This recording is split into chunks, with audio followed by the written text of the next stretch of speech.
Ya, Assalamualaikum warahmatullahi wabarakatuh.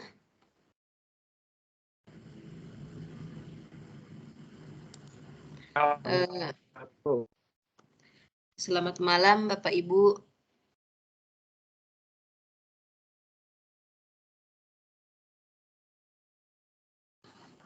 Semoga kita senantiasa sehat ya. Pada kesempatan malam ini kita akan bahas tentang dimensi regulasi diri.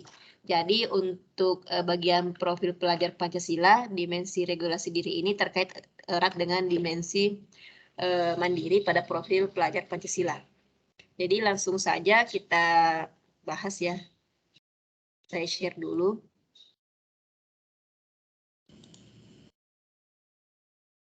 Jangan lupa Bapak Ibu dokumentasikan juga pertemuan kita. Bisa di screenshot kemudian diupload di grup ya.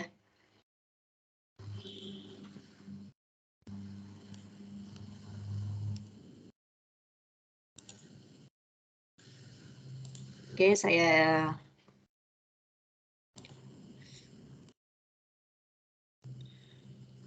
Nah, sudah tampil ya Bapak Ibu. Kita mulai. Jadi untuk materi malam ini membangun dan mengembangkan kemampuan regulasi diri peserta didik. Jadi regulasi diri itu ada banyak definisi. Kita mulai saja. Regulasi diri atau self-regulation ya dalam bahasa Inggris itu terjadi ketika peserta didik secara sadar mengatur, memantau, mengevaluasi, dan pada akhirnya mengendalikan pembelajaran mereka sendiri. Jadi sebenarnya dalam sehari-hari itu regulasi diri itu biasa kita kaitkan dengan atau biasa kita definisikan dengan upaya pengendalian diri. Selanjutnya, guru dapat merancang kegiatan pembelajaran yang membantu peserta didik dalam membangun dan mengembangkan keterampilan regulasi diri mereka. Nah, kemudian di sini dalam dimensi regulasi diri ini, gagasan regulasi diri dan dimensi mengerjakan proyek jangka panjang, kemudian peserta didik merencanakan pekerjaan mereka. Ketiga, berkesempatan untuk merevisi pekerjaan mereka sendiri berdasarkan umpan balik yang diberikan. Jadi ini gagasan-gagasan pentingnya. Adapun pertanyaan-pertanyaan yang sebelumnya kita sering adakan ketika memulai materi adalah yang pertama, apa saja gagasan-gagasan besar dalam regulasi diri. Yang kedua, apa yang kita maksud dengan aktivitas jangka panjang. Nah, ini pernah dibahas sebelumnya juga. Yang ketiga, seberapa penting mendefinisikan tujuan pembelajaran dan kriteria keberhasilan sebelum memulai pekerjaan atau pembelajaran. Yang keempat, seberapa penting memiliki kesempatan untuk merevisi pekerjaan berdasarkan feedback atau umpan balik.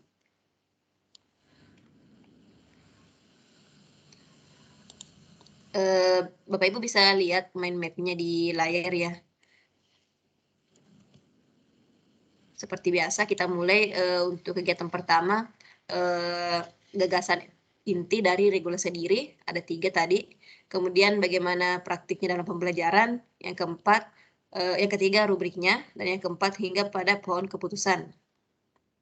Nah, kita langsung saja masuk di regulasi diri. Jadi sebelum masuk ke pembahasan, kita saksikan dulu video yang mengantarkan tentang deregulasi diri atau self-regulation. Silakan ya Bapak Ibu disaksikan. The next dimension we will be exploring is self-regulation. At the deepest levels of the dimensions we have studied so far, learners are required to create products or presentations that take time to develop. The self-regulation dimension helps learners by developing the skills necessary to plan their work, design products and solutions, accept feedback, and engage in a process of improvement both individually and as part of a group. Self-regulation is part of executive function, which Harvard University defines as a set of skills critical to the success of every learner. For a learning activity to meet self-regulation requirements, learners must spend a substantive amount of time on the activity and receive clear learning goals and grading criteria. At a deeper level, learners need to plan their work over time while considering the learning criteria. Planning their own work may involve deciding how they will complete the tasks, when they will complete each step, who will complete each part of the work, and where it will be done, such as home or school. At the deepest level of this dimension, learners must receive effective feedback that tells them precisely what they are doing well and offers specific guidance directly connected to the learning goals and success criteria. Learners must also revise their work based on that feedback to improve it before it is finalized. This revision process helps the learning process by promoting reflection with the receipt of feedback and planning via specific guidance on next steps. Today's workforce requires self-regulated thinkers with high levels of executive function. Employees who can take responsibility for their lives, work, and learning will be more marketable and able to thrive in a competitive job economy. These skills do not always come naturally, and it is therefore our job as educators to prepare our learners with a variety of activities to develop this all-important skill. So, let's dive right in and code a lesson with the self-regulation rubric.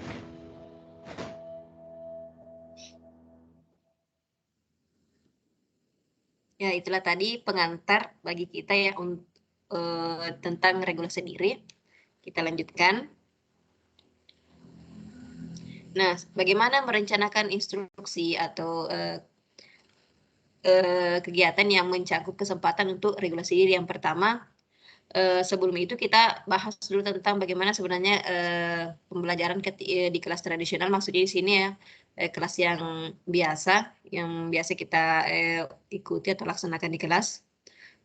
Di ruang kelas tradisional, instruksi kelas itu direncanakan, diatur, dan disusun oleh guru. Jadi Bapak Ibu pasti paham dengan baik atau mungkin pernah melaksanakan kelas yang bersifat tradisional atau standar, di mana segala aktivitas yang terlaksana dalam satu pertemuan, misalnya Bapak Ibu yang berperan penting mengatur segala aktivitas mulai dari pembukaan hingga penutup. Jadi di sini dikatakan tradisional karena semua diatur oleh guru. Kemudian meskipun hal ini seringkali diperlukan karena berbagai alasan, pengajaran semacam itu tidak memberikan kesempatan bagi peserta didik untuk mengembangkan keterampilan regulasi diri. Tujuan guru untuk mengembangkan keterampilan regulasi diri adalah peserta didik harus menggerakkan titik kendali untuk proses pembelajaran dari guru ke peserta didik. Tetapi ketika di awalnya sebelum itu, mungkin peserta didik membutuhkan panduan dan kerangka substansial, maksudnya ketika kita pertama kali menerapkan di kelas, untuk pertama kalinya ya tetap kita sebagai guru membuat panduan semacam yang tidak terlalu mengikat kepada peserta didik, yang kemudian peserta didik tetap perlu untuk mulai mengembangkan kemampuan itu untuk mengatur pekerjaan mereka sendiri. Guru dapat memberikan tanggung jawab yang lebih besar ya untuk proses pembelajaran, tugas belajar, dan proyek mereka sendiri. Jadi di awal ketika peserta didik mungkin baru pertama kali melaksanakan kegiatan pembelajaran di mana kita memberikan keluasan kepada mereka, kita tetap memberikan sedikit arahan atau panduan, setidaknya kita memonitor peserta didik di kelas. Lanjut, beberapa kemungkinan pendekatan untuk mengembangkan kegiatan belajar yang mendorong terjadinya self-regulation atau regulasi diri. Nah, yang pertama adalah pertimbangkan untuk menciptakan kesempatan belajar yang lebih baik bagi peserta didik dibandingkan dengan pembelajaran yang biasa. Kemudian berikan lebih banyak waktu bagi mereka untuk menyelesaikan kegiatan pembelajaran yang memungkinkan lebih banyak ruang untuk melakukan perbaikan atau revisi ketika terjadi beberapa hal yang tidak sesuai dengan yang direncanakan. Kemudian memberikan tujuan pembelajaran yang luas dan kriteria keberhasilan dibanding sekedar target pembelajaran tertentu. Lanjut, saat peserta didik terlibat dalam kegiatan pembelajaran yang dirancang untuk mengembangkan regulasi diri, pertimbangkan untuk mencari peluang untuk tidak terlalu campur tangan. Sebaliknya, pertimbangkan bahwa pada saat kita menyelenggarakan pembelajaran yang ingin meningkatkan keterampilan regulasi diri itu, kita memberikan bimbingan kepada peserta didik terutama pada kriteria keberhasilan dan tetap meminta pendapat mereka bagaimana cara mereka menentukan tindakan mereka sendiri nantinya. Lanjut, mengarahkan peserta didik pada sumber informasi alternatif seperti peserta didik lain atau sumber yang tersedia di luar kelas. Kemudian sering memotivasi atau memberikan dorongan kepada peserta didik untuk mencari dan menindaklanjuti umpan balik terhadap pekerjaan mereka. Jadi saat terjadinya aktivitas pembelajaran yang mencapai level regulasi diri yang lebih tinggi, peserta didik ini akan lebih banyak kesempatan untuk mempraktikkan keterampilan mereka itu. Lanjut ya, jadi kita melanjut ke gagasan besar dari self-regulation. Yang pertama adalah aktivitas jangka panjang. Jadi kegiatan belajar dianggap jangka panjang jika peserta didik mengerjakannya untuk jangka waktu yang substantif. Jadi jangka panjang bukan berarti yang lama sekali ya, tapi ada waktu yang ditentukan yang memang sesuai dengan apa yang akan kita capai. Kemudian jika aktivitas pembelajaran selesai dalam satu periode kelas dan tidak ada waktu bagi peserta didik untuk merencanakan proses pekerjaan mereka, maka belum bisa dianggap sebagai kegiatan belajar jangka panjang. Lamanya waktu adalah persyarat dasar untuk kesempatan peserta didik melakukan regulasi diri. Jadi ini disesuaikan dengan kebutuhan. Kegiatan jangka panjang, peserta didik memiliki tujuan pembelajaran dan kriteria keberhasilan. Kegiatan pembelajaran yang bersifat jangka panjang jika peserta didik memiliki waktu yang cukup untuk merencanakan pekerjaan atau pembelajaran dan melaksanakan proses yang direncanakan itu hingga tuntas. Jadi biasanya 1 jam pelajaran itu belum bisa dianggap cukup untuk dikatakan sebagai aktivitas jangka panjang. Tujuan pembelajaran menentukan apa yang akan dipelajari dan membantu peserta didik menempatkan atau memposisikan pembelajarannya itu dalam konteks minimal dikaitkan dengan pembelajaran sebelumnya. Kemudian ada kriteria keberhasilan, memberikan peserta didik kerangka kerja sehingga mereka bisa merencanakan kegiatan yang akan dilakukan untuk mencapai kriteria atau keberhasilan itu. Jadi pertama, ini beberapa pertimbangan mengenai aktivitas jangka panjang.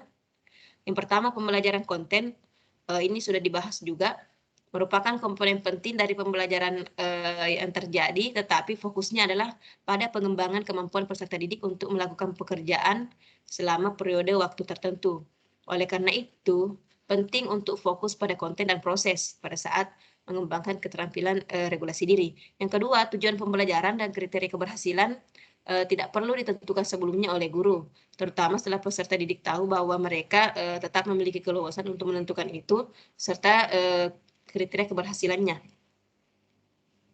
Kemudian yang ketiga, peserta didik kemungkinan akan membutuhkan kerangka inti yang berkaitan dengan penggunaan waktu mereka dan proses perencanaan pekerjaan mereka secara efektif.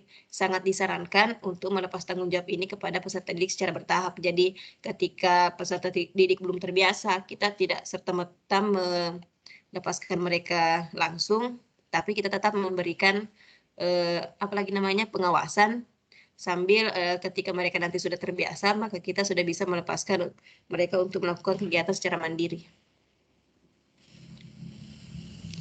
Bentar ya Bapak Ibu.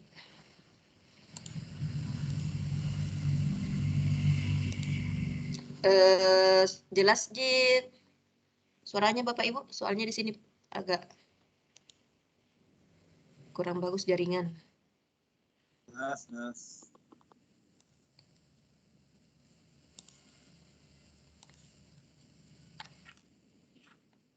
Bentar ya Bapak Ibu ya.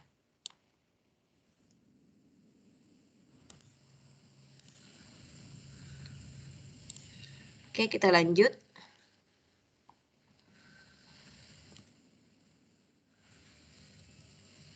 Ya, kita coba-coba lagi menjawab beberapa pertanyaan ya yang mengarah pada self-regulation.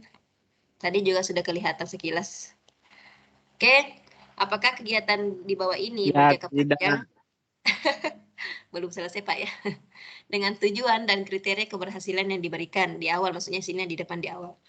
Untuk nomor 1 Bapak Ibu ada mungkin yang bisa menjawab?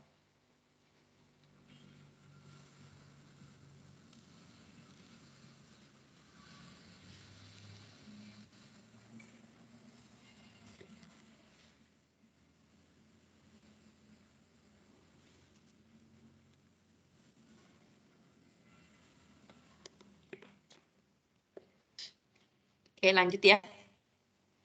Tadi sudah ada sedikit suara-suara. Oke, pada kegiatan ini peserta didik di kelas Bengkel Kayu diberikan beberapa jam pelajaran untuk merencanakan dan melengkapi poster tentang pertimbangan keselamatan dalam bekerja dengan perkakas listrik. Mereka, peserta didik diberi rubrik yang merincikan tujuan pembelajaran dan elemen-elemen penting harus dimasukkan dalam poster. Jadi ini perlu diperhatikan ya. Tadi di awal kan sebelumnya 1 jam pelajaran itu tidak bisa dikatakan sebagai jangka panjang. Jadi kegiatan dan jangka panjang itu berlaku ketika peserta didik memiliki keleluasan untuk merencanakan dan menentukan apa yang akan mereka lakukan.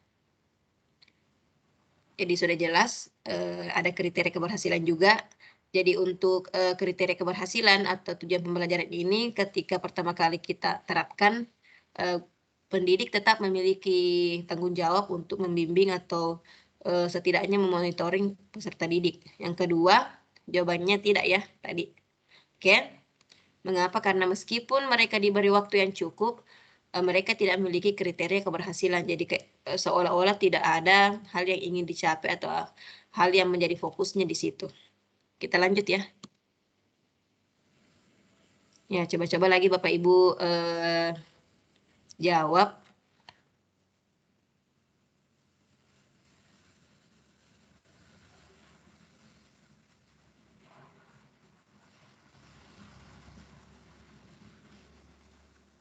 Silakan Bapak Ibu.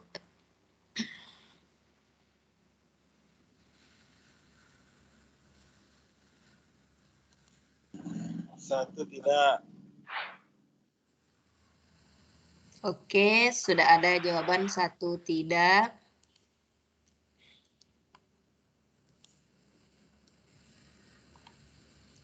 Kita langsung ya.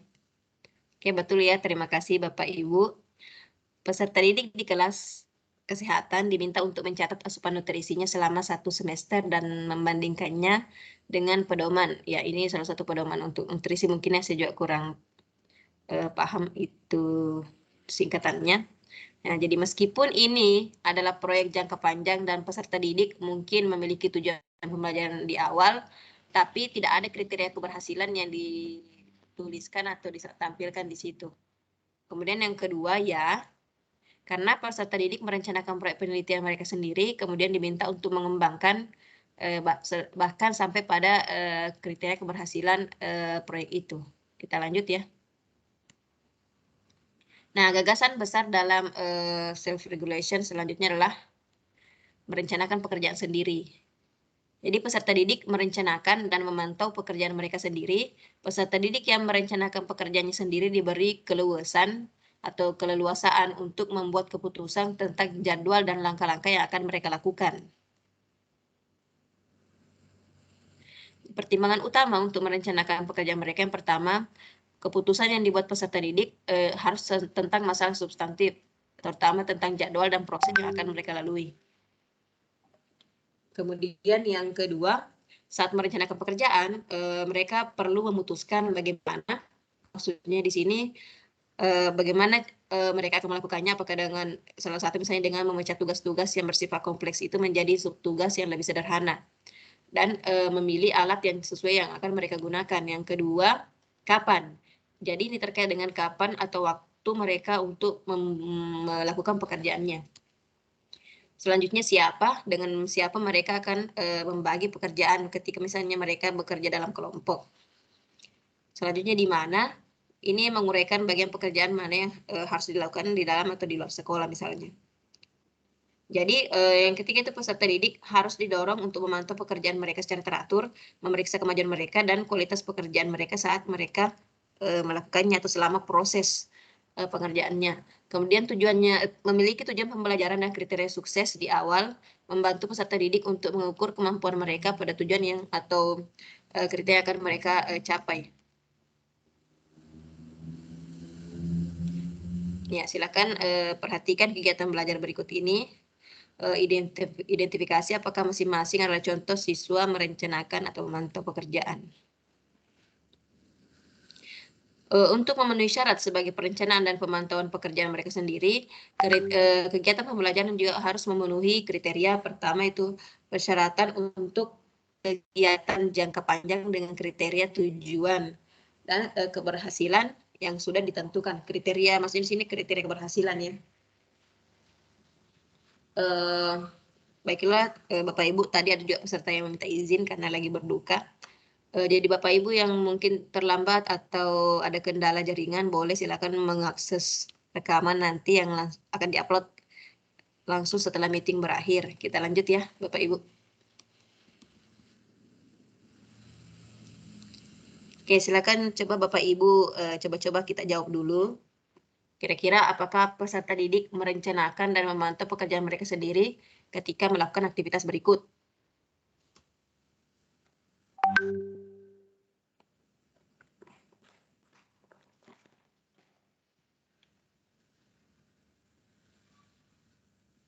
Satu ya. Oke, terima kasih Pak. Nomor 1 ya. Nomor 2? Tidak. Oke, terima kasih ya Bapak Ibu. Untuk nomor 1, betul ya jawabannya ya. Karena peserta didik sedang merencanakan jadwal proses yang akan mereka lakukan, kemudian melaksanakan jadwal yang telah mereka buat serta prosesnya ini hingga selesai. Jadi jelas ya, ada poin-poin penting atau ada kata kunci penting yang menunjukkan bahwa mereka melakukan perencanaan. Yang kedua, tidak. Mengapa? Karena guru yang menentukan apa yang akan mereka lakukan. Jadi di awal tadi kan untuk self regulation itu sudah kita bahas bahwa ketika kegiatan pembelajaran yang seluruhnya diatur oleh guru, berarti itu bisa dikatakan proses belajar masih bersifat konvensional atau tradisional. Oke, lanjut ke gagasan besar selanjutnya lah kesempatan untuk merevisi pekerjaan berdasarkan umpan balik. Jadi selama proses pembelajaran ketika tujuan pembelajaran itu sudah selesai laksanakan, maka peserta didik bisa melihat sendiri pekerjaan mereka dan bahkan bisa memberikan revisi ketika guru ataupun orang lain memberikan umpan balik terhadap pekerjaan mereka itu. Lanjut. Umpan balik memberikan peserta didik informasi penting tentang pekerjaan atau kegiatan mereka untuk memperbaikinya sebelum terjadi atau sebelum diadakan finalisasi. Biasanya ini dilakukan ketika kita memberikan proyek atau penelitian kepada peserta didik. Tentu ini sangat penting ya memberi umpan balik karena setidaknya peserta didik bisa melihat sejauh mana proses atau progres mereka dalam kegiatan pembelajaran yang mereka rencanakan sendiri. Oke, lanjut. Kapan dikatakan sebuah umpan balik itu efektif? Yang pertama, ketika memenuhi misalnya nomor 1 itu spesifik tentang apa yang peserta didik atau siswa lakukan dengan baik dan memberikan panduan khusus untuk membantu memajukan pembelajaran. Jadi ketika misalnya ini guru sudah melihat pekerjaannya, guru itu perlu memberikan umpan balik yang sifatnya spesifik sehingga peserta didik bisa langsung paham. Kemudian 2, langsung berhubungan dengan tujuan pembelajaran atau kriteria keberhasilan yang sudah ditetapkan. Jadi guru atau pihak yang terkait bisa memberikan umpan balik yang berhubungan langsung dengan tujuan pembelajarannya. Yang ketiga, membantu peserta didik menjadi lebih sadar akan kemajuan pembelajaran. Yang keempat, mengarah ke refleksi peserta didik dan perencanaan langkah selanjutnya. Ya, jadi pertimbangan utama revisi pekerjaan berdasarkan umpan balik adalah umpan balik harus diberikan kepada peserta didik pada tahap formatif, itu penilaian ya, dalam pengembangan produk pembelajaran. Kemudian pendidik harus mendorong peserta didik untuk merencanakan pekerjaan sehingga umpan balik itu dibutuhkan pada poin tertentu, pada pengerjaan proyek atau selama proses pembelajaran. Umpan balik diperbaiki jika berasal dari berbagai sumber, maksudnya di sini ketika dalam satu pembelajaran itu ada berbagai macam umpan balik, jadi ini tentu disesuaikan dengan jenis umpan baliknya. Terutama tadi ada kriteria umpan balik yang efektif. Kemudian pendidik harus memberdayakan peserta didik untuk mencari umpan balik dari teman sebaya, guru, ahli, dan dari refleksi diri. Jadi mengenai umpan balik atau feedback ini sebenarnya sudah terjadi sejak lama dari berbagai kurikulum yang pernah kita terapkan juga. umpan balik ini biasa kita temukan di perangkat pembelajaran.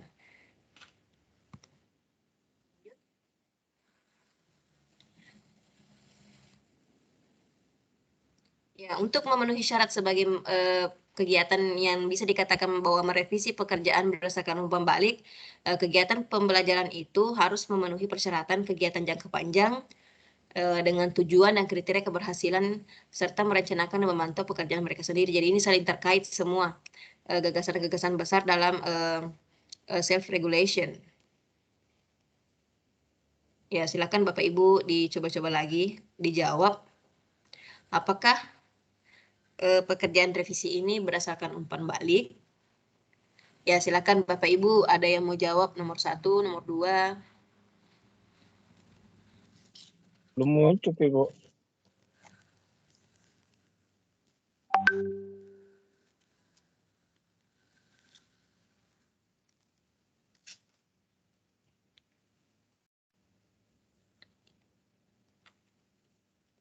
Lanjut ya Bapak Ibu ya. Nomor 1 ya, nomor 2 tidak. Ya, betul ya. Langsung bersamaan. Betul ya. Mengapa dikatakan ya?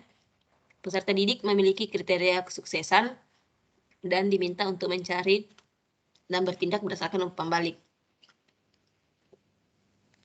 Kemudian yang kedua, tidak.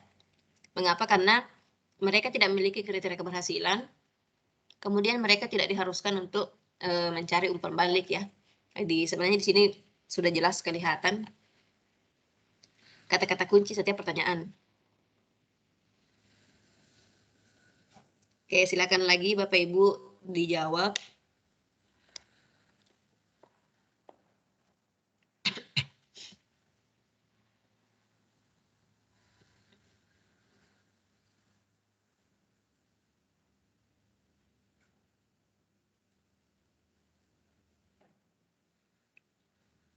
Satu tidak.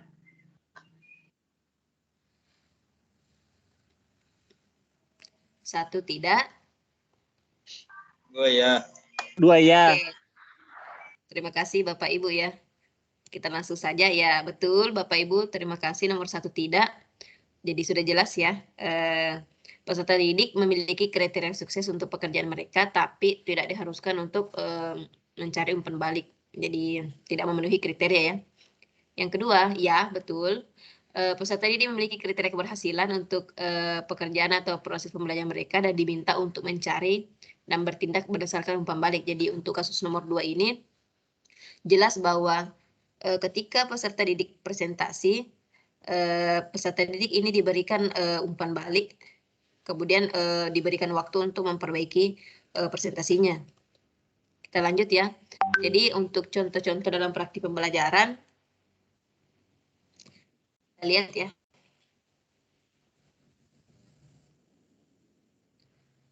Kita coba buka.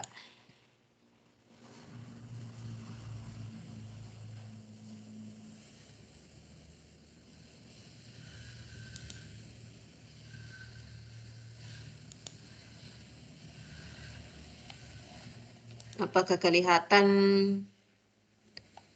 layarnya Bapak Ibu?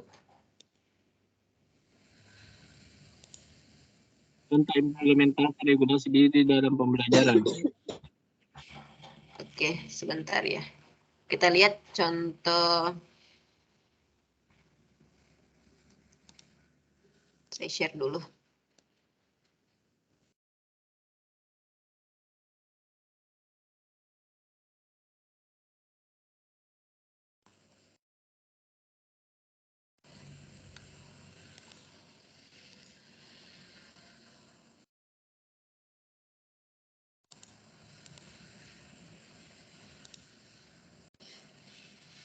Ini ya, ini contoh yang saya dapatkan, yang didapatkan tentang implementasi regulasi diri dalam pembelajaran. Jadi ini modelnya yang disederhanakan, belum sesuai dengan format terbaru ya. Karena ini materinya digunakan sebelum IKM. Nah, jadi di awal ditentukan dulu tujuan pembelajaran. Ini hanya contoh. Nah, ada sumber atau media yang bisa digunakan, ada aktivitas pembelajaran. Jadi ini macam RPP yang modelnya inti-intinya saja mulai dari tujuan, kegiatan, kemudian meraih pada penilaian. Begitu ya. Ini hanya contoh sederhana, ada rubrik. Jadi ketika diberi rubrik, peserta didik akan tahu bahwa tugas-tugas atau apa yang mereka hasilkan itu bisa mereka nilai sendiri. Jadi tidak seperti dulu kita mungkin ketika misalnya diberikan tugas, kemudian dikembalikan langsung nilai saja yang dikembalikan kepada peserta didik. Jadi kadang ada peserta didik yang kurang puas karena mereka pun tidak tahu sebenarnya poin penting dari tugas yang mereka store. Terutama kalau kita bebaskan kepada peserta didik, misalnya tugas kelompok kan rata-rata mereka yang mengerjakan itu ya 1-2 orang. Kita lanjut ya.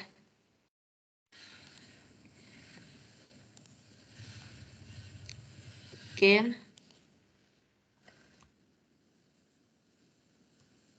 Nanti saya upload juga filenya. Oke, silakan Bapak Ibu perhatikan ya. Contoh video bagaimana seorang pendidik ini menggabungkan self-regulation dalam kegiatan pembelajaran.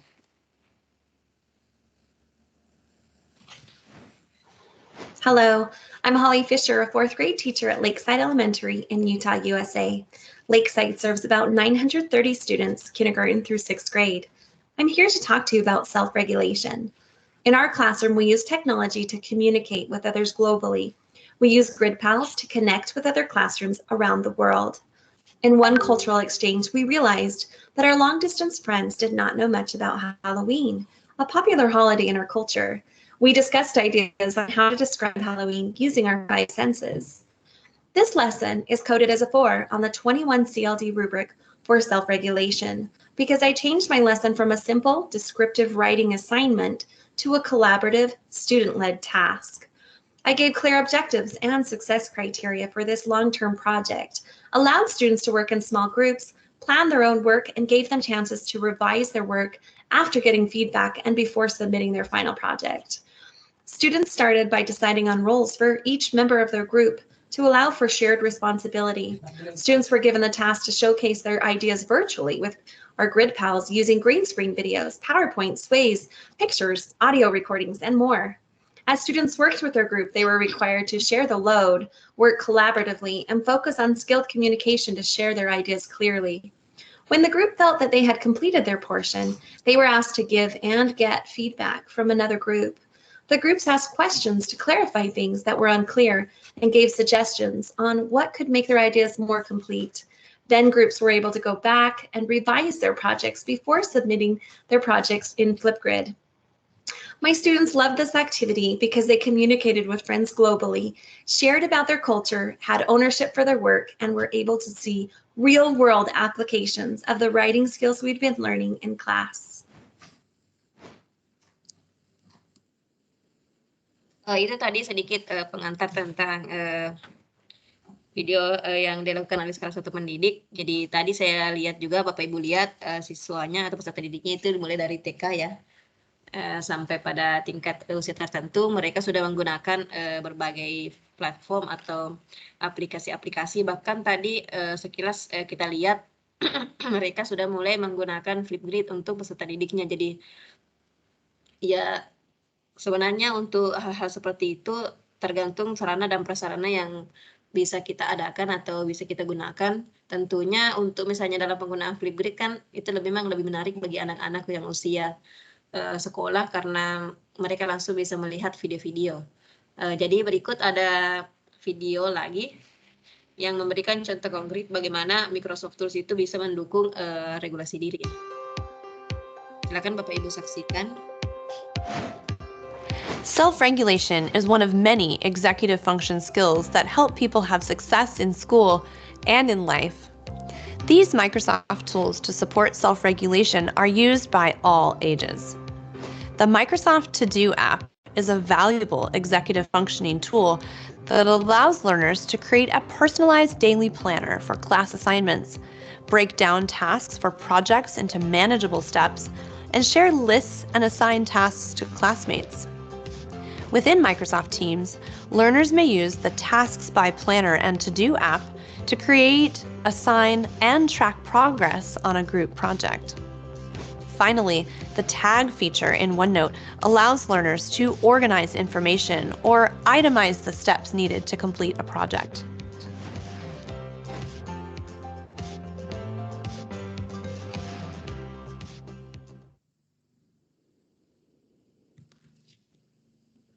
Oke, kita lanjut ya. Jadi pendidik dan peserta didik ini memiliki atau bisa menggunakan berbagai alat atau fitur atau tools yang sudah disediakan oleh Microsoft yang bisa mendukung terjadinya atau meningkatkan keterampilan regulasi diri atau pengaturan diri.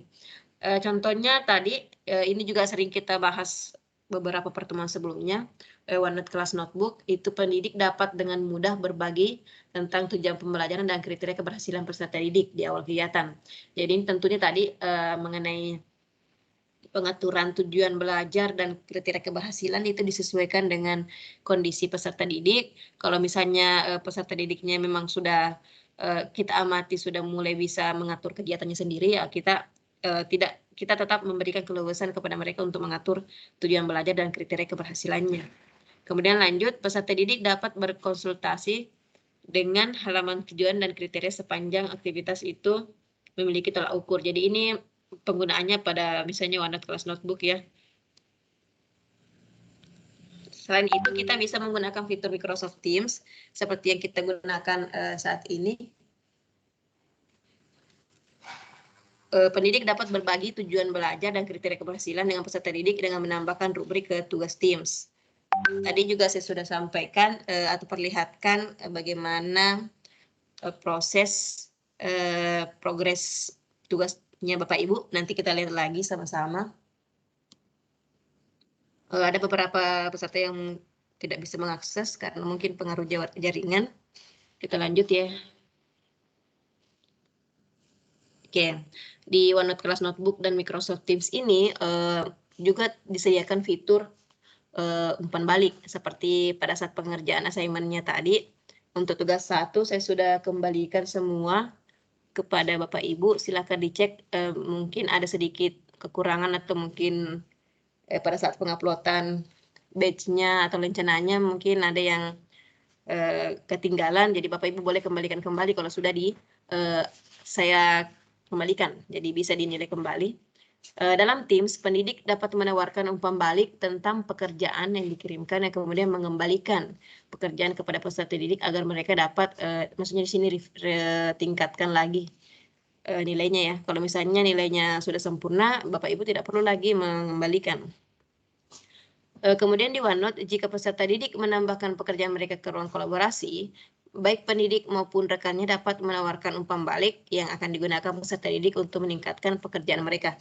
Jadi Bapak Ibu yang sudah pernah menggunakan OneNote Class Notebook, kan di situ ada collaboration space. Nah di situ ketika kita menambahkan sebuah materi, seperti pertemuan sebelumnya, kalau tidak salah pembahasan yang tentang ada semacam kerangka manusia untuk IPA di situ, ketika kita ingin melihat kolaborasi antara peserta didik dan guru, guru bisa menampilkan misalnya kerangka manusia kemudian memberikan tanda panah, peserta didik bisa mengisi secara langsung, misalnya tanda panahnya ini menunjukkan misalnya bagian kepala dan sebagainya. Di situ pula setelah misalnya peserta didik memberikan penilaian menjawab tiap-tiap tanda panah itu, pendidik bisa langsung memberikan penilaian misalnya untuk bagian ini sudah benar, ini masih ada yang perlu diperbaiki. Jadi di OneNote itu sebenarnya lengkap sekali kalau kita mau gunakan dalam pembelajaran di kelas. Lanjut ya. Nah, untuk merencanakan dan mengelola pekerjaan selama kegiatan, jadi ada beberapa fitur yang Microsoft punya. Jadi pertama itu Microsoft To Do yang memungkinkan peserta didik untuk membuat perencanaan harian untuk proyek mereka. Kemudian peserta didik dapat membuat tugas untuk setiap bagian dari suatu proyek, kemudian berkolaborasi untuk sebuah proyek itu dan dibagi dengan rekan-rekan sekelompoknya. Ada juga Task by Planner and To Do. Jadi aplikasi ini di Teams membantu mengelola proyek kelas. Jadi ini bisa diakses di Teams. Peserta didik dapat memecah atau membagi-bagi proyek menjadi langkah-langkah tertentu yang lebih spesifik dan dibagi dengan rata bagi untuk setiap anggota timnya. Kemudian bisa dilacak kemajuan dari masing-masing itu. Kemudian ada fitur tag di OneNote, itu membantu peserta didik tetap teratur, mengatur penelitian, mengadakan brainstorming, bahkan ada draft yang juga bisa mereka gunakan. Jadi langkah-langkah proyeknya mulai dari yang detail itu bisa ditampilkan di OneNote kelas notebook. Kemudian ya ini intinya ya, tadi di awal video, untuk mengembangkan kemampuan regulasi peserta didik perlu ada rubrik yang bisa kita kembangkan di kelas sehingga kita bisa amati sejauh mana peserta didik itu meningkatkan kemampuan regulasi dirinya.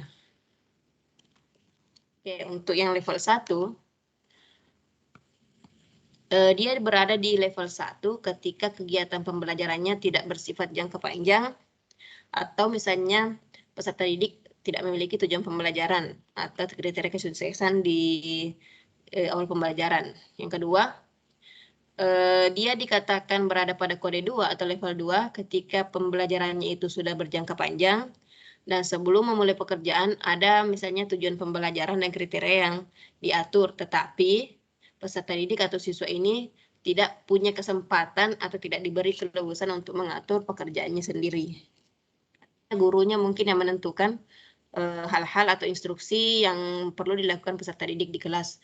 Yang ketiga, yang diberi kode 3 atau level 3, jadi sudah berjangka panjang, sudah ada tujuan pembelajaran dan kriteria keberhasilan, kemudian mereka memiliki kesempatan untuk merencanakan, namun mereka tidak punya kesempatan untuk merevisi pekerjaannya berdasarkan feedback yang diberikan oleh teman lain atau mungkin orang lain. Yang keempat, jadi dia berada pada level 4 ketika kegiatan pembelajarannya sudah jangka panjang, ada tujuan pembelajaran dan kriteria kesuksesan, kemudian mereka memiliki kesempatan untuk merencanakan dan merevisi pekerjaannya dari umpan balik yang diperoleh.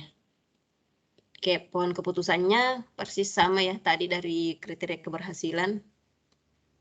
Oke, jika tidak memiliki kegiatan jangka panjang dan tidak memiliki tujuan pembelajaran, berarti dia masuk dalam level 1. Ketika dia memiliki hal itu, tapi mereka tidak bisa merencanakan pekerjaan, berarti dia pada level 2. Nah, ketika bisa merencanakan pekerjaan, tapi tidak punya kesempatan merevisi, berarti dia pada level 3. Nah, ketika dia punya kesempatan merevisi, berarti dia berada pada level 4. Begitu ya. Jadi lebih mudah mungkin bagi Bapak Ibu, tergantung Bapak Ibu bagaimana memahami rubriknya, bisa berdasarkan rubrik langsung atau dari pohon keputusan. Nah, ini kesimpulan tentang kegiatan hari ini yang materinya tentang self-regulation. Yang pertama, mengapa self-regulation itu penting, terutama di kurikulum kita yang terbaru ini. Kemudian apa fitur-fitur utama atau gagasan dari pengaturan diri itu, keterampilan apa yang dibutuhkan. Kemudian kita juga sudah melihat rubrik regulasi diri tadi beserta dengan pohon keputusannya. Bahkan ada beberapa istilah mungkin yang kita perlukan untuk dimensi-dimensi yang lain sebelumnya.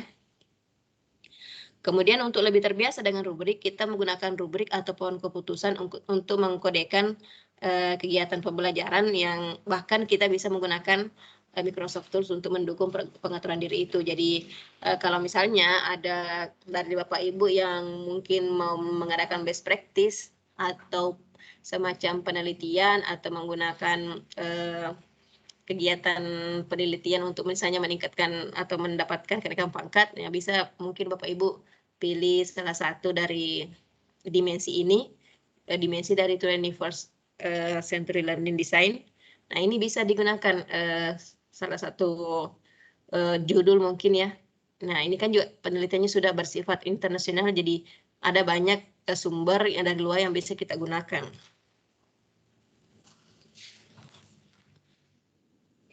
Itu materi singkat tentang regulasi diri. Silakan Bapak Ibu jika ada tanggapan atau saran-saran bisa kita sampaikan. Jadi saya share dulu kaitannya dengan IKM ya. Nah, ini materi saya dapatkan juga tentang IKM 2022 implementasi kurikulum merdeka.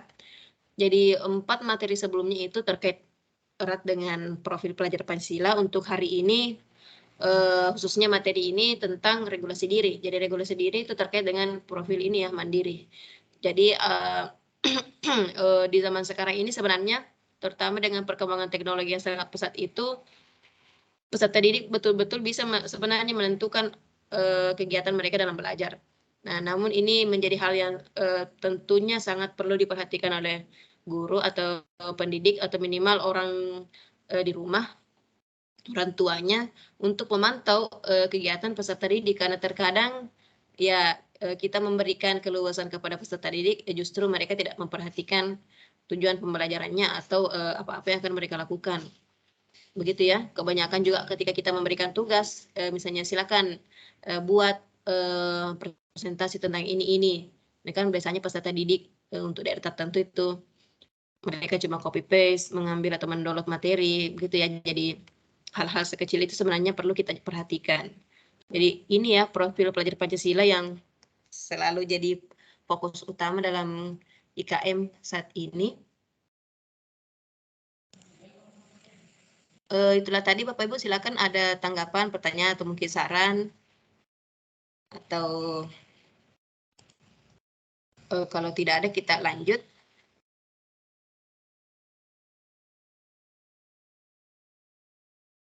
Jadi Bapak Ibu yang mungkin tadi terlambat bergabung boleh silakan download rekaman, saya sudah tampilkan di channelnya masing-masing.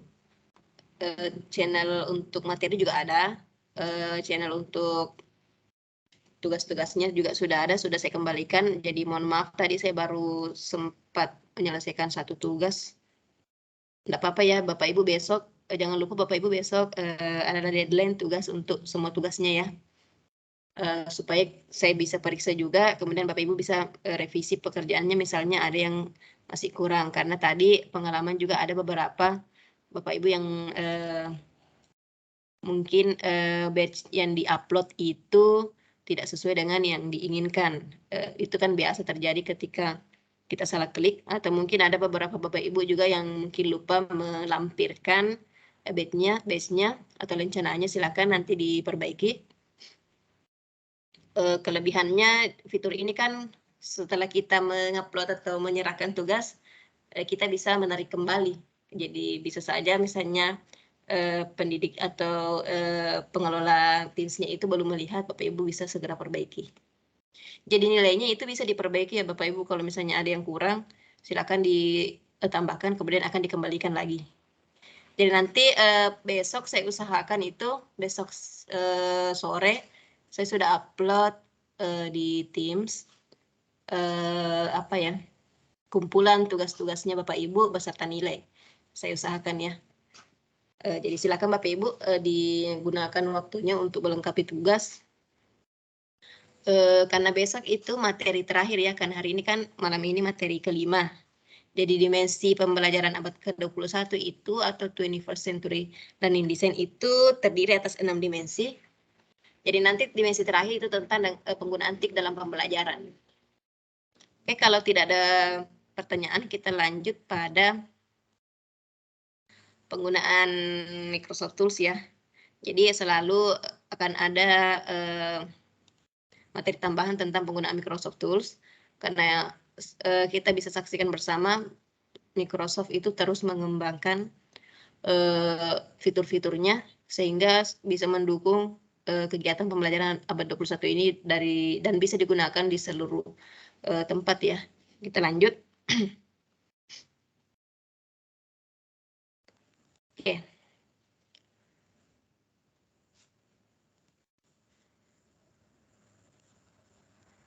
Nah, ini yang paling sering dibahas ya, OneNote Class Notebook.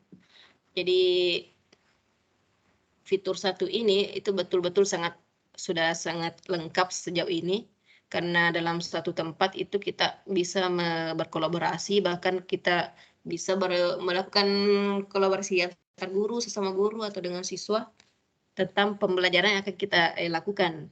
Kemudian ada banyak tadi di materi sebelumnya, fitur-fitur yang disediakan di OneNote juga bisa memberikan feedback dalam bentuk suara, video, atau stiker-stiker lengkap pokoknya. Lanjut ya. Nah, sekarang apa yang kita butuhkan dari alat-alat digital atau teknologi yang sering kita gunakan, tentunya ya terkait dengan kesederhanaan, bagaimana kreativitasnya, bagaimana kekuatan atau kredibilitasnya, kemudian apakah bisa digunakan untuk berkolaborasi. Jadi di sini salah satu fitur atau Microsoft Tools yang bisa digunakan adalah OneNote, yang menawarkan semuanya dan bahkan lebih banyak lagi yang pernah dibahas juga, baik itu sumber daya, alur kerja, kolaborasi, bahkan sampai tugas. Kita bisa menggunakan OneNote untuk memenuhi kebutuhan-kebutuhan kita dalam pembelajaran, baik itu ke siswa kita atau baik itu ke sesama guru, bahkan bisa kita terapkan ini juga untuk pengembangan diri bagi guru maupun bidang-bidang pekerjaan yang lain. Jadi banyak.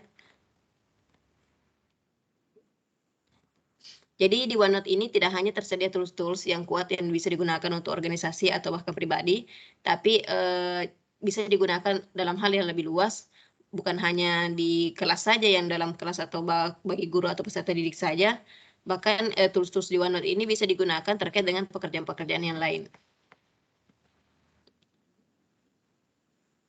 Nah, cara memulai OneNote, kemudian cara menambahkan konten, cara mengelola OneNote Class Notebook. Jadi ini sudah sering dibahas juga, tapi tidak apa-apa ya kita bahas lagi. Lanjut ya. Oke, ini sudah pernah juga membuat buku catatan pribadi hingga pada penentuannya. Kita lanjut ya. Jadi di sini untuk penggunaan OneNote Class Notebook ada versi khusus untuk Windows-nya, jadi minimal ia Windows 10. Kalaupun misalnya Bapak Ibu mencoba di Windows versi tahunan sebelumnya, kemudian masih bisa dioperasikan, itu kadang ada sebenarnya fitur-fitur yang tidak bisa digunakan, atau biasa kadang juga stop yang berhenti sendiri. Nah itu kadang ada juga tadi beberapa peserta yang menyampaikan tidak bisa diakses, itu biasa pengaruh jenis Windows yang digunakan atau jaringan yang Bapak Ibu gunakan. Jadi untuk fitur-fitur Office ini, ya Microsoft ini biasanya didukung oleh sistem operasi Windows yang Windows 10 minimal ya, apalagi sekarang kan sudah kebanyakan perangkat baru itu menggunakan Windows 11. Oke, kita lanjut. Ya, silakan perhatikan videonya. Welcome to the Getting Started with OneNote course. Here we will explore why OneNote is a powerful tool for teachers to help with organisation, creation of lesson resources, and many other parts of our daily workflow. Simply put, OneNote is a digital notebook. It is a tool we can use to bring our notes and other content into one place. It is organised much like a ring binder folder with divider tabs for different sections. In this course, we will be getting to know OneNote and the different things we can do with the software tool using a personal notebook. However, there are additional ways we can use OneNote in an education setting. For teaching and learning, we can use class notebooks, which have a special infrastructure to support different aspects of classroom workflows, like collaboration and individual work. There is a separate course for class notebooks, which shows you how to set the notebooks up and how to get the most out of using them in the classroom and beyond. There is also a course for staff notebooks, which have a similar structure to class notebooks, but can be used to collaborate with colleagues.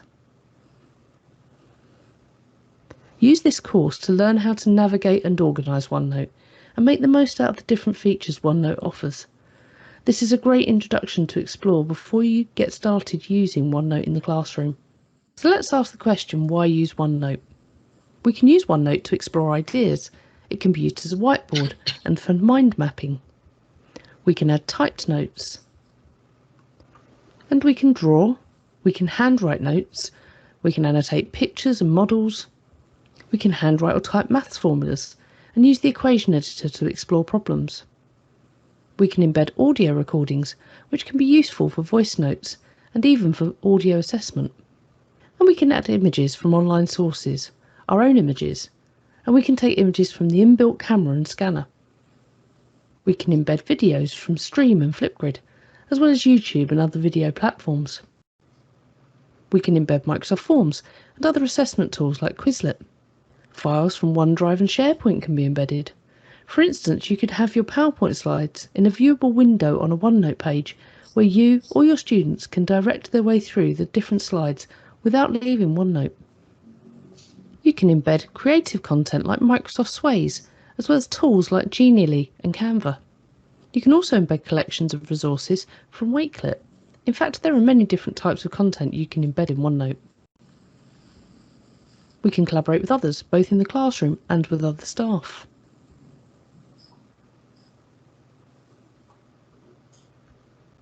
We can use OneNote to keep track of tasks and ultimately use it to save time.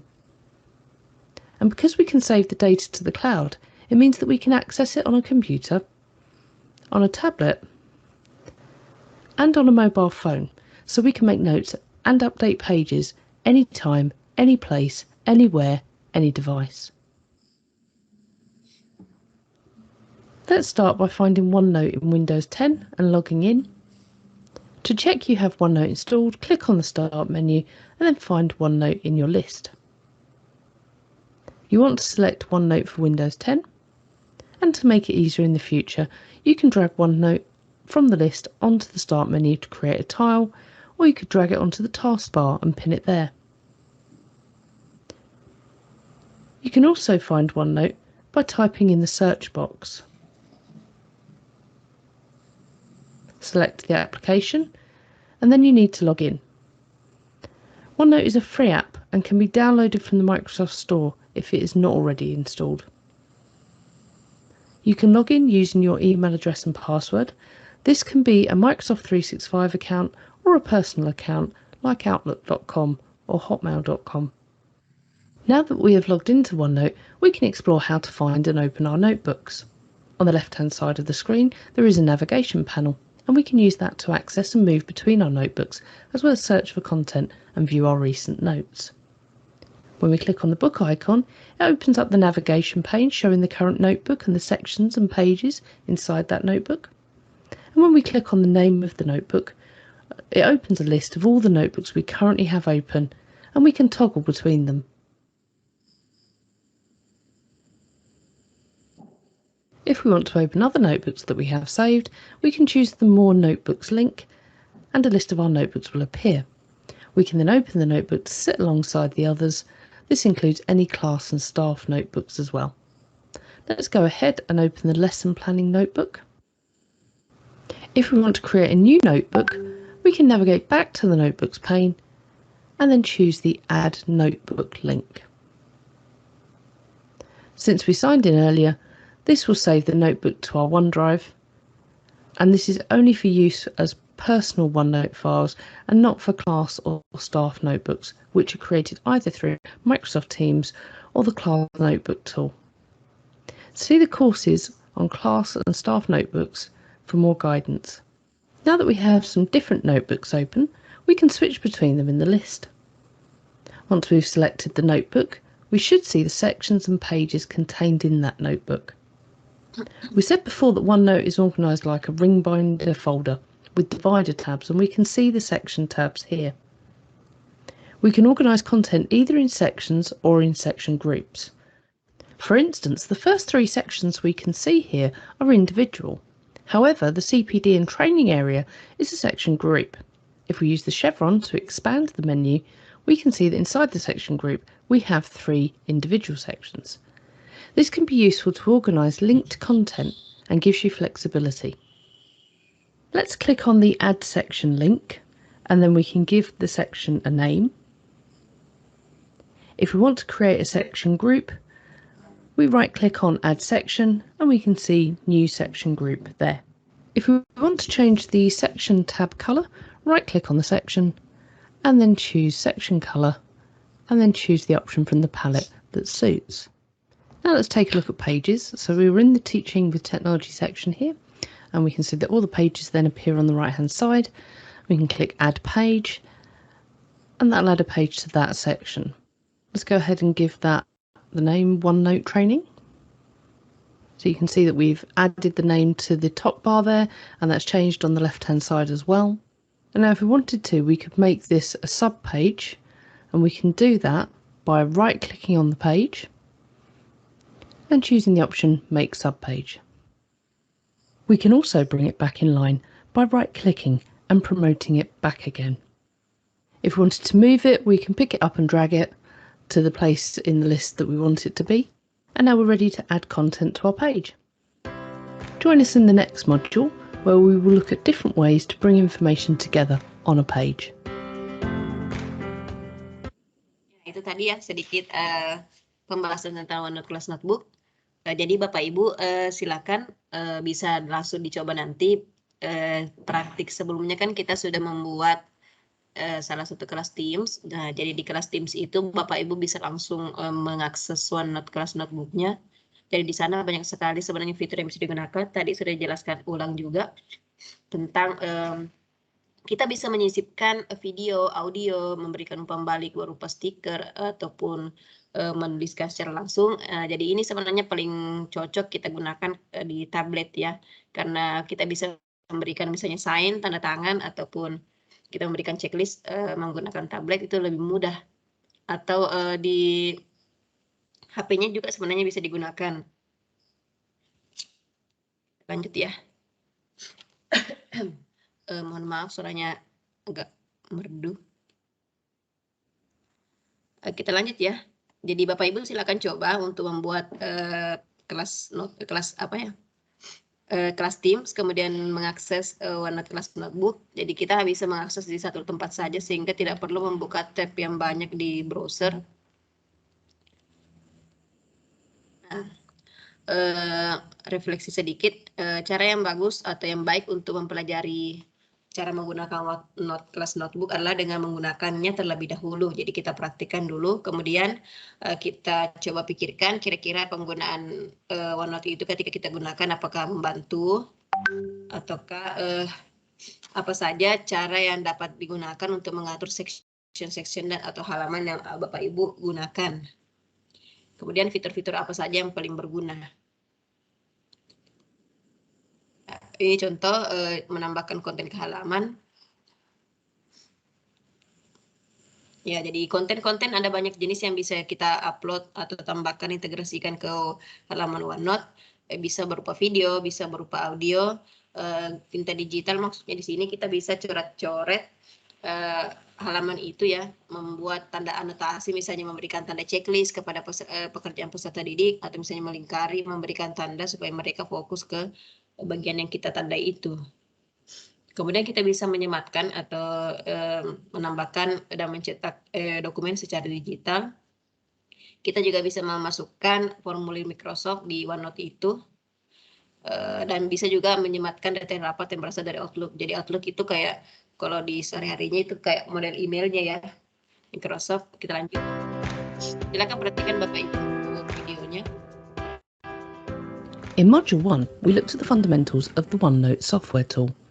In this module, we will continue by looking at how to add different content to pages in OneNote.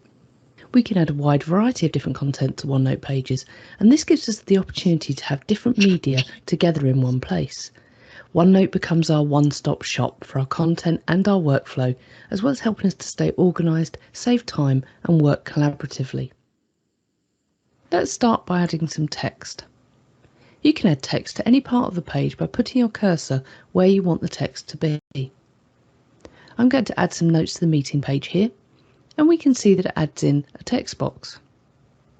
We can format those notes like we would in Word, and we can move the text box to wherever we want it to be on the page. Let's go ahead and add some notes for the meeting and use bullet points to correspond with the agenda. If we wanted to add text or annotate notes here using digital inking, we can use the Draw tab, and this works best if we have an active pen or a stylus for a touchscreen or graphics tablet. Select the colour and pen thickness, and then you can write on the page. You can convert the inking to text by selecting the handwritten text and then choosing the Ink to Text button under the Draw tab. The Draw tab also has the option to use highlighters for annotation, and you can draw shapes and graphs, among other things. If we need to add images to a page, we can get the files from 3 different places. From our own saved files, by taking a picture using the camera, or by searching for the image on Bing. We'll pick a picture from File here using the Insert tab, and then Pictures, and then from File, and then we can add our picture to the page. A handy tip is to use the inbuilt camera option to scan in pieces of handwritten and drawn work, as well as taking photographs of practical work. Audio can be a powerful tool to use with OneNote. It can be used for many different purposes, like adding voice notes, adding verbal assessment to a student's piece of work, or even for students to demonstrate their understanding of a topic through an audio task. Something that would be particularly useful in the teaching of languages. I've moved over to my lesson planning notebook, and in this scenario we are going to add a voice note to this page to give some verbal cues for students to support their understanding.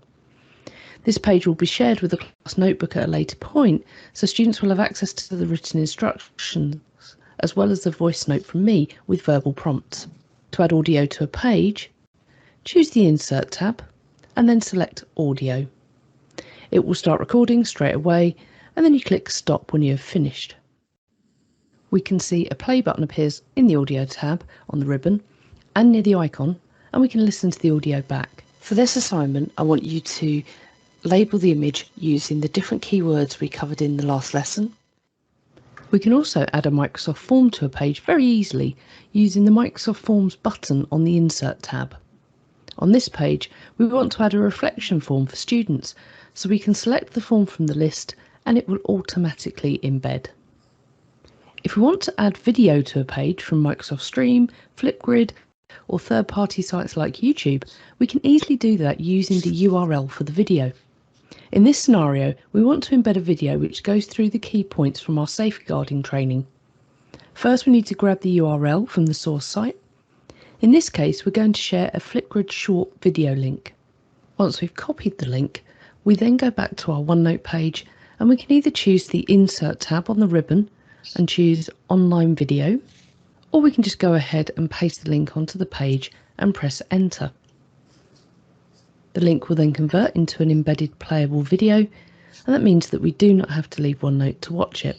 We can resize the video window by expanding the box and by moving the drag handles to the size that we want. Let's now explore some different ways to add and embed files on a page. On this page, it would be useful to have the link to the presentation that was used in the training video. That way we can make our own notes and refer back to the slides at any time. Since the presentation has been saved in OneDrive, we can grab a hyperlink for the file and embed it here. A couple of things to note.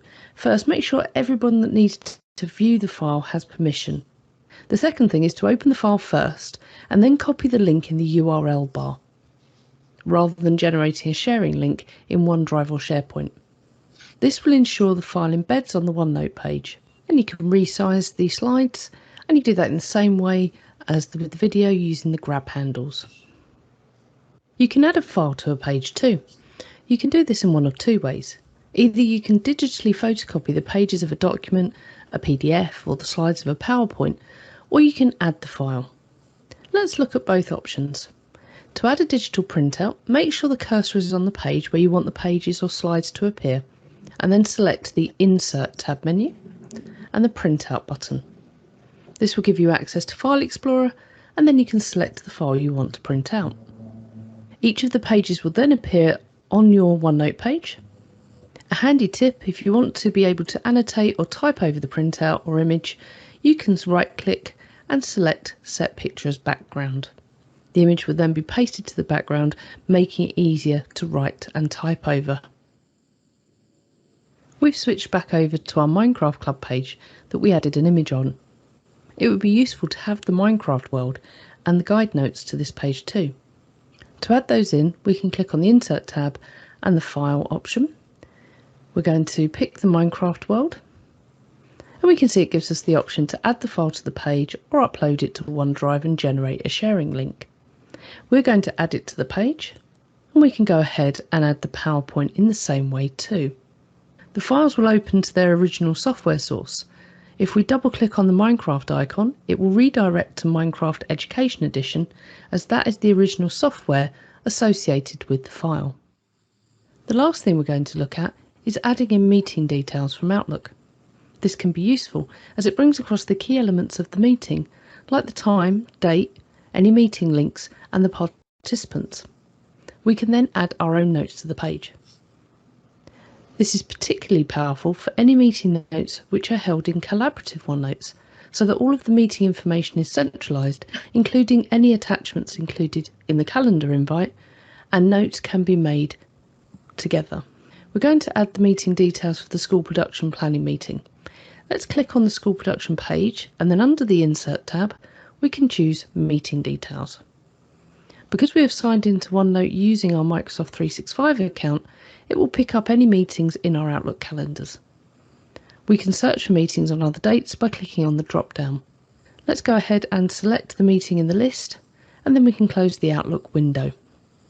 Now we can see the details on the page, and where it says Expand and Collapse, we can look at the different meeting details.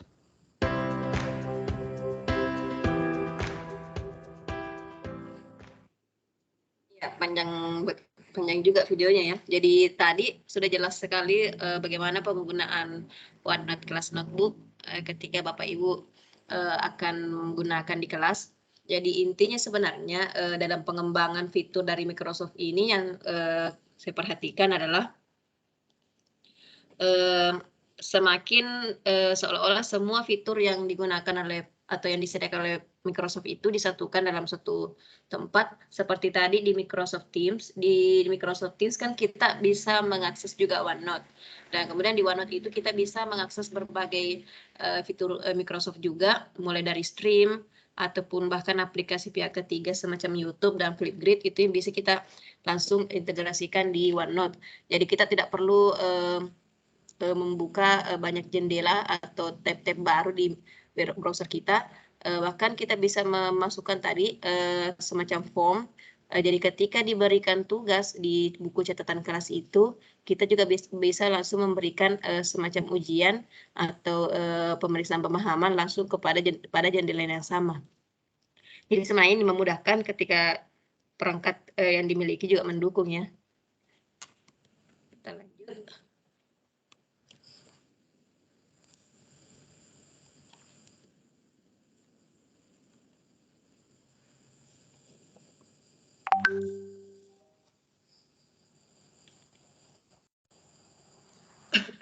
Oke, jadi setelah melihat tadi kita bisa melihat apa saja manfaat yang dapat diperoleh dengan menyematkan multimedia yang berbeda bersama dengan konten lainnya di satu halaman OneNote itu. Jadi banyak ya, ketika Bapak Ibu guru misalnya mau menggunakan di kelas misalnya untuk tahun ajaran berikutnya, Bapak Ibu bisa coba dengan membuat materi, kemudian masing-masing dibagikan kepada peserta didik melalui OneNote Class Notebook.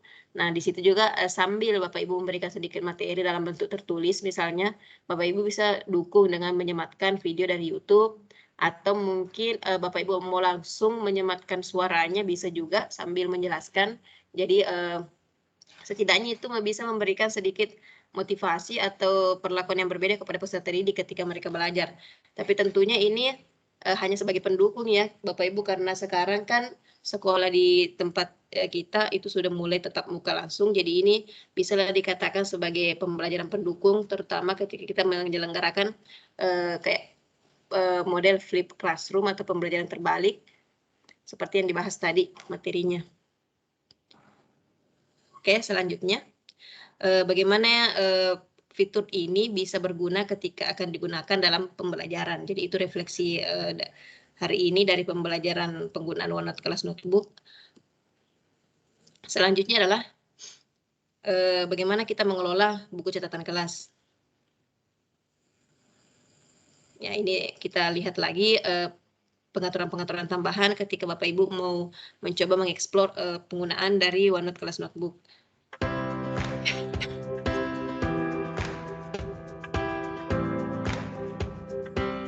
In this module, we will explore how to customize and manage our notebooks.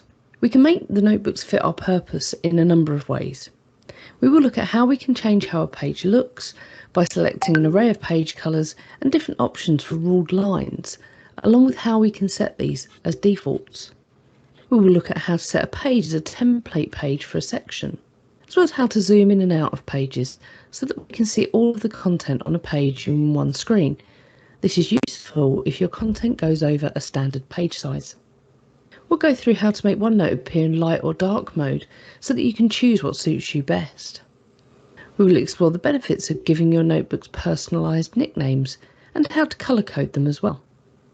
We'll find out how to turn on page previews to give you visual cues for the content of pages. In terms of managing our notebooks, we'll explore the power of the search tool to find content in pages, sections and notebooks, and find how to access a list of pages we've visited recently. An important aspect of managing our notebooks is making sure your changes are syncing and saving to the cloud. This is particularly if you are working on a notebook collaboratively, but also if you are working across multiple devices. OneNote is such a powerful tool for collaborating. We'll look at how you can share a notebook to work with others. If you need to print a page, section or notebook, we'll look at how to print to a physical printer as well as printing to a PDF. At the end, we'll see how to find help and how to use the Tell Me What You Want to Do function. Let's start by looking at changing the page background. If we navigate to the View menu on the ribbon at the top, we can see the options for page colour and rule lines. If we choose the page colour button, we can see a palette of pastel colours, and if we select the More Colours option, this gives us a wider array of colours to choose from, and we can select from different palettes there.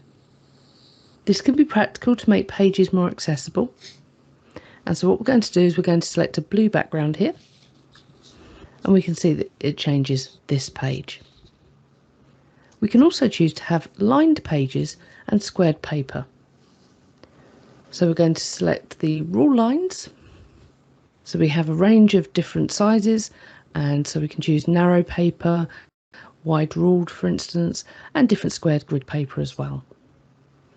Let's go ahead and select the medium grid.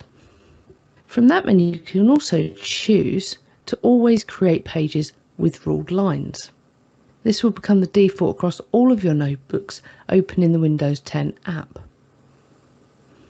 If you want to make it the default for an individual section, or if you want to have a particular colour as the default, first change the page background and then right click on the page and choose Set as Default Template. From that point forward, every new page in that section will have the background you have chosen. You might have a page that you want to use as a template for a section. You can use the same workflow to make that page the default for the section. Let's go over to our teaching admin page, and we can see in our parent consultation notes we have a template here, and we can do the same things we did with the squared paper.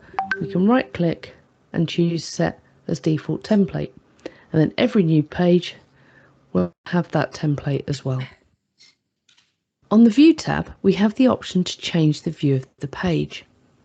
We can zoom in and out, as well as fit the page to the screen and reset it to 100%. If we look at this page, we can see that there is content off screen. If we choose the Fit option here, we get to see all of the elements on the page. This can be really useful if you've got lots of collaborative work happening on a page, or if you've got a wide range of student work on a page as well. Let's now have a look at customizing OneNote in general. Firstly, we can change the colour theme to either light, dark, or to match your Windows 10 settings. So we're going to click on the three dots here, choose Settings, and then choose the Options. At the top we can see that it says Colour, and we can use the drop-down menu to select the option that best suits us. Also within the options, we can turn on page previews, so that we get to see the first line of text and a small thumbnail of the first image, and that will appear in the pages list. So we're going to toggle this switch, and then we get to see the images appear there. There are other ways you can customise your OneNote experience through the options menu, including changing the default font and size, as well as proofing and autocorrect settings. If you have multiple notebooks open, you may want to make them easier to navigate. Two options will help with this. First, you can give your notebooks nicknames. This is particularly useful if you teach classes with similar names, or your classes have complicated codes because your teams were created using codes from your school information system. The nickname will only appear for you in the Windows 10 app, and this will not affect how others who have access see the notebook name. To give your notebook a nickname, right-click on the name of the notebook, and then choose the nickname notebook option at the top, and you can just give that an alternate name. You can also colour code your notebooks in the list. Again, you need to right-click on the notebook name, and then choose notebook colour, and then you can colour code accordingly. That can be really, really useful to colour code different year groups, or to colour code your class notebooks in a different colour to your admin and your non-teaching notebooks. Let's go ahead and change the colour here, and we can see that appear in the list. Using the navigation panel on the left-hand side of the notebook, you can easily search for content on a page, in a section, a notebook, and across multiple notebooks. Click on the magnifying glass, and then you can see that you can search based on keywords, any tags that you might have used, like to-do tags. The search should then return relevant results in the list. So let's go ahead and do a search for SEL, and we can now see we've got our list of pages here, and so we can click between those, and if we want to see any tags, we have those there as well. From the navigation panel, you can also find a list of recently accessed pages.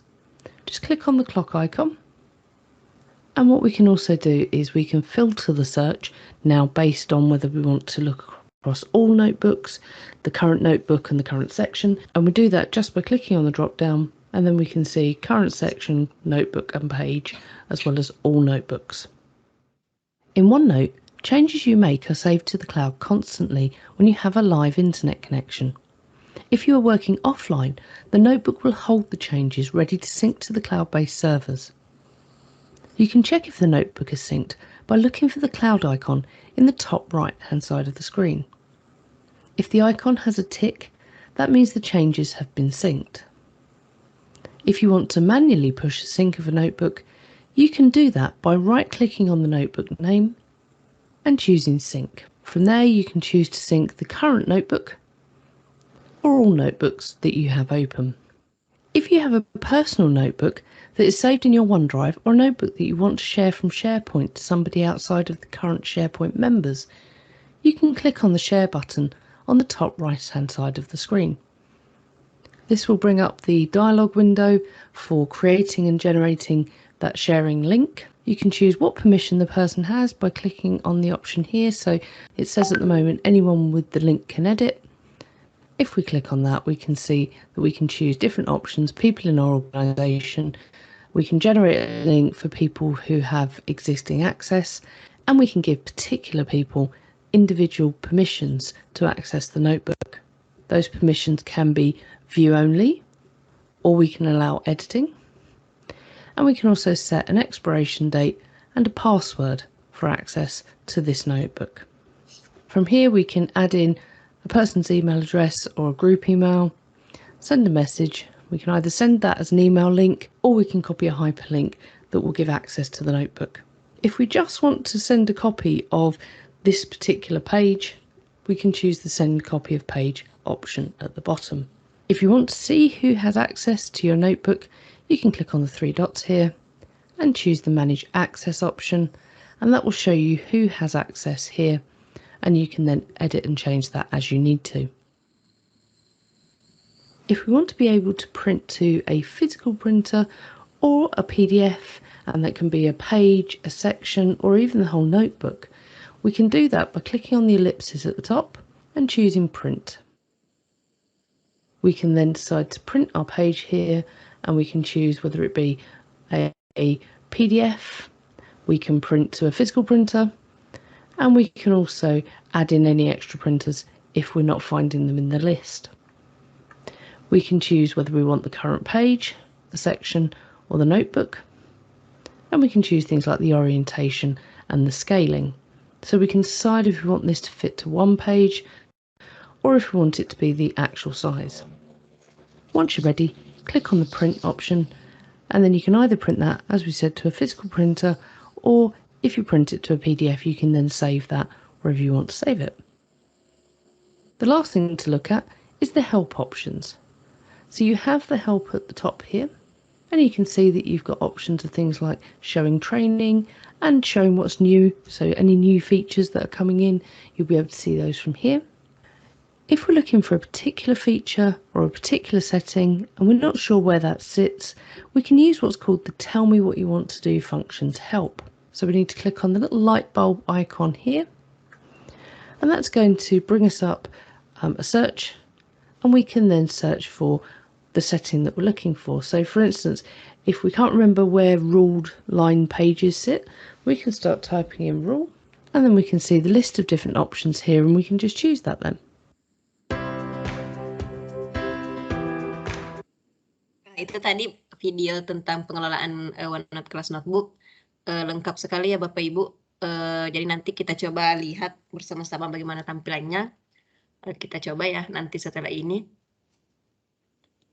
Kemudian bisa kita coba-coba untuk praktik seperti ini. Bahkan sampai pada mengubah font default-nya. Tadi sudah dijelaskan juga cara mengubah warna halaman atau warna page-nya, bisa memberikan garis juga, karena pada dasarnya OneNote Class Notebook ini kan bisa diakses di media manapun. Jadi bisa misalnya Bapak Ibu menggunakan tablet, kemudian mau menulis langsung menggunakan pennya atau jarinya, kan itu otomatis juga bisa diubah dari tulisan tangan itu menjadi teks seperti yang sudah dicontohkan tadi. Ya, sedikit ringkasan ya tentang yang sudah kita pelajari di sini. Jadi di sini kita sudah bahas tentang cara pengelolaan OneNote, bagaimana memberikan materi atau masukkan materi dalam OneNote.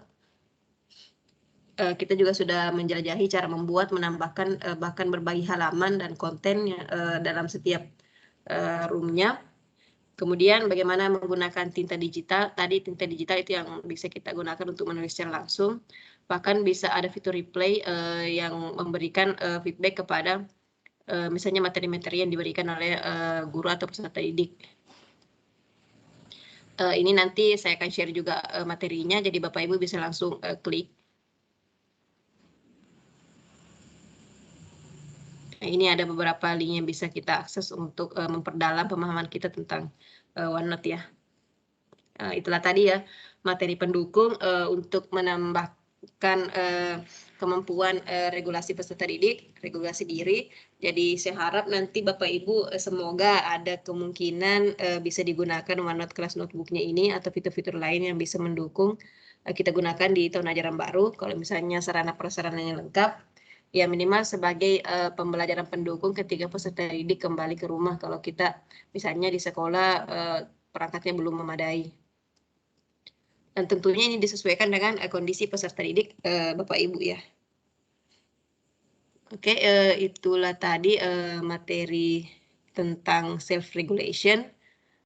Silakan Bapak Ibu jika ada pertanyaan. Saya mau coba-coba share dulu tampilan dari Teams-nya, kemudian kita coba akses OneNote.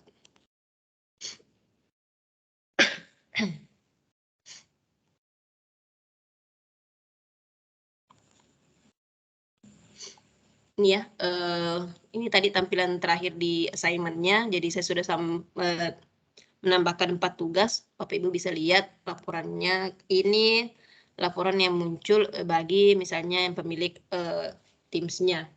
Jadi kalau Bapak Ibu sebagai peserta didik hanya bisa melihat tugasnya masing-masing.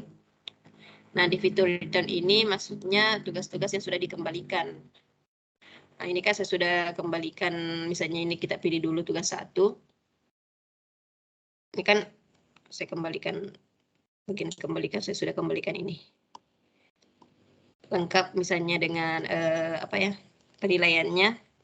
Jadi untuk misalnya yang belum lengkap dalam satu tugas itu saya memberikan catatan, silakan Bapak Ibu kerjakan kembali.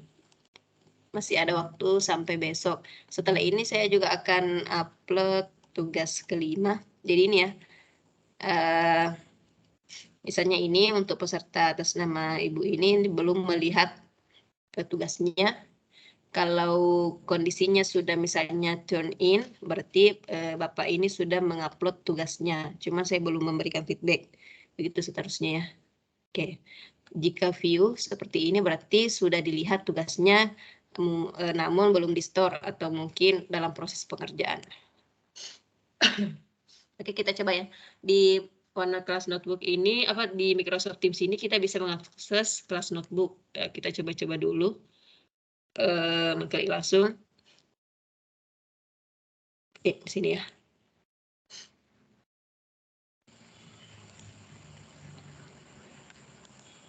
Nah, ini sudah dijelaskan semua di video-video yang sudah diberikan. Jadi ini bisa, misalnya di sini kan ada 23 peserta didik. Jadi nanti setiap peserta didik itu akan memiliki model seperti ini, mulai dari handout sampai quizzes. Nah, ini nanti kita kan bisa hapus sesuai kebutuhan, bahkan bisa kita tambah. Nanti bisa diedit. Nah, kita coba lihat ya.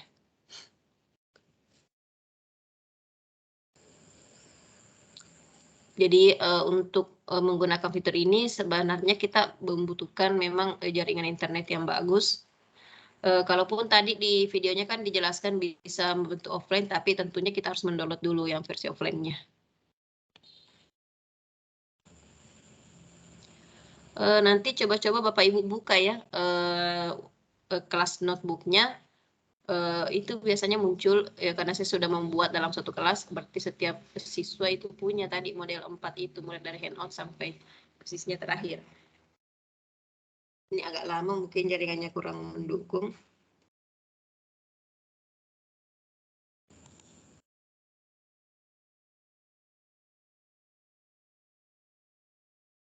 Ya, sambil menunggu Bapak Ibu ada pertanyaan atau saran atau tanggapan. Soalnya malam ini kurang maksimal ya karena lagi flu.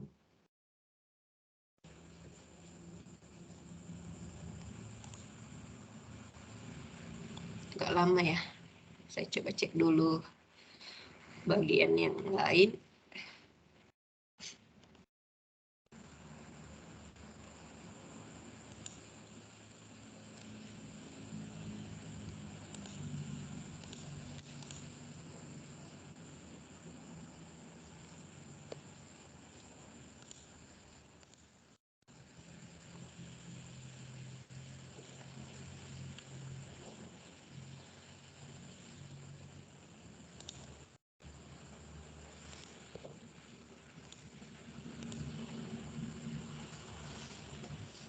Nah, ini ya, pada saat kita menggunakan OneNote itu lengkap. Di sana ada petunjuk-petunjuknya semua. Ini ada mulai dari awal.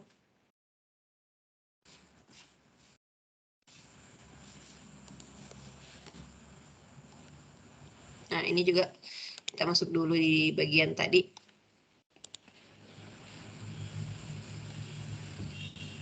Ini bisa kita perbesar tampilannya seperti ini. Nah, ini navigation pane seperti yang tadi dijelaskan di videonya. Nah, kita bisa lihat, misalnya ini navigasinya ya. Nah, Bapak Ibu bisa lihat secara langsung semua. Inilah kelebihan kalau kita membuat OneNote Class Notebook langsung dari Teams-nya. Mengapa? Karena kita tidak perlu lagi menambahkan adding student satu persatu ya. Otomatis semua peserta didik atau anggota dalam Teams itu otomatis akan tergabung. Begitu. Itu kelebihan kalau kita buatnya di kelas Teams. Nah, kalau kita membuatnya langsung di OneNote Class Notebook itu kita harus tambahkan satu persatu. Nah, di sini ada content library, ada ruang kolaborasi, ada juga teacher only. Nah, kemudian sini dari awal ada semua nama peserta didik atau nama anggota grup. Nah, sini ya. Jadi tiap nama kalau kita klik itu akan muncul 4 tadi yang isinya ada homework sampai handout ya. Jadi ini. Ini kan tadi kita di awal kita bisa edit.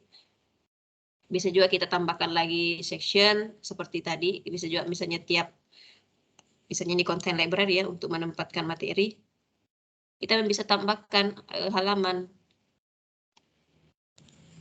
Ini ada petunjuk di sini, kita bisa tambahkan halaman. Memberikan halaman apa, misalnya aljabar atau apa. otomatis ketika kita menulis di sini dia akan muncul di sebelah kiri nih. Ya. Oke, seperti ini. Kalau misalnya tadi Bapak Ibu mau menambahkan, kita coba-coba ya, kita tambahkan.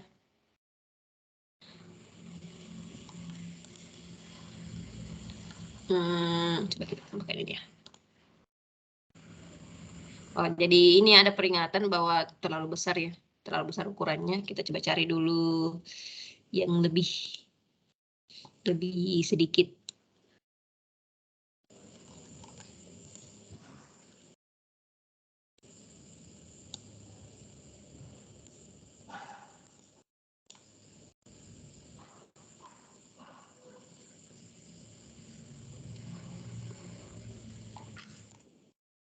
Gitu ya, jadi seperti ini. Kalau misalnya nanti silakan coba nanti Bapak Ibu kalau membuka OneNote kelas notebooknya, silakan Bapak Ibu lihat di content library ya. Kemudian ada page di Aljabar, Bapak Ibu akan lihat ini. Kemudian untuk ruang kolaborasi, collaboration space itu Bapak Ibu bisa menambahkan misalnya materi, kemudian materi-materi yang Ibu tambahkan atau Bapak Ibu tambahkan di sini itu bisa diedit juga oleh peserta didiknya atau anggota lain dalam grup, walaupun dia bukan sebagai penyelenggara. Karena memang ini fitur yang disediakan untuk ya saling berbagi, saling berkolaborasi antara peserta didik, guru, ataupun sesama guru ketika pembelajarannya itu kita collab ya. Itu kemudian misalnya di tadi sini ya, Bapak Ibu memberikan atau ini kita coba-coba lagi menginput file-file yang lain.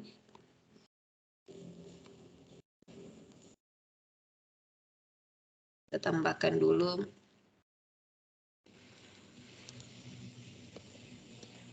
Bentar ya, lagi.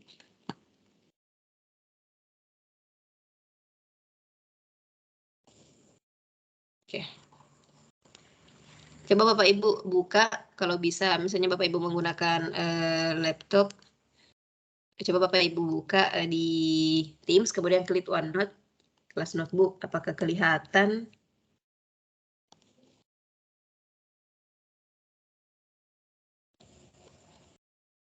Oke, kita coba masuk lagi.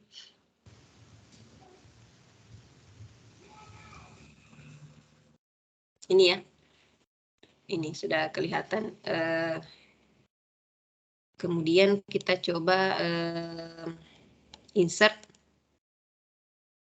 file yang lain atau kita coba gambar.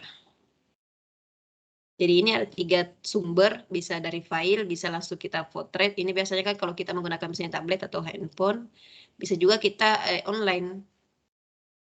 Misalnya di Bing kita mau bahas atau masukkan tentang aljabar.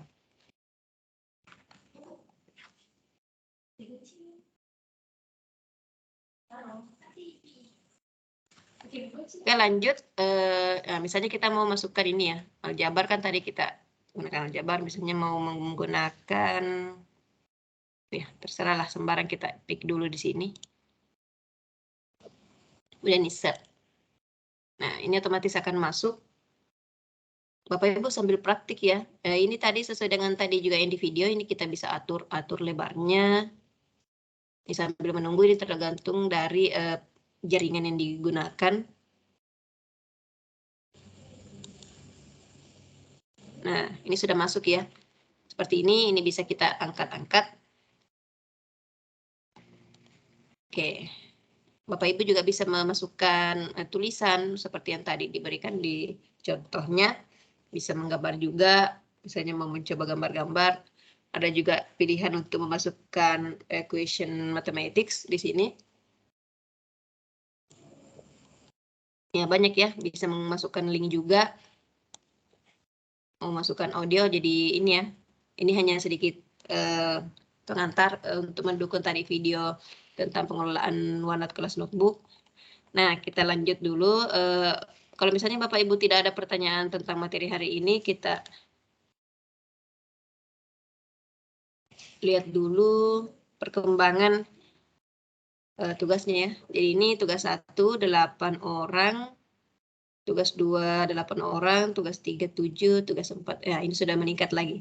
Semangat ya Bapak Ibu, besok masih ada waktu dan insya Allah juga ini tugasnya tergolong mudah, kita hanya membaca materi, kemudian ya kita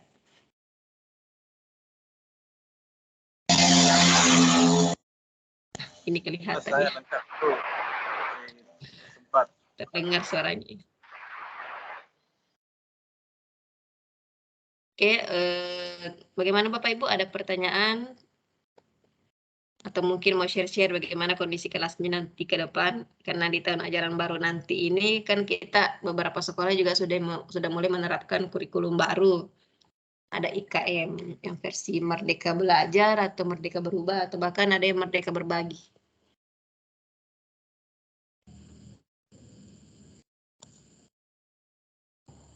Oke, silakan Bapak Ibu. Kalau tidak ada pertanyaan, nanti setelah ini saya akan upload tugasnya langsung ya. Jadi Bapak Ibu bisa cicil satu persatu sambil saya juga memeriksa dan mengembalikan tugasnya Bapak Ibu. Saya usahakan juga besok sudah ada kumpulan atau ada apa lagi namanya ya. Saya sudah bikin rangkuman mengenai tugas-tugas dari Bapak Ibu sekalian dengan nilainya sehingga Bapak Ibu bisa amati satu persatu.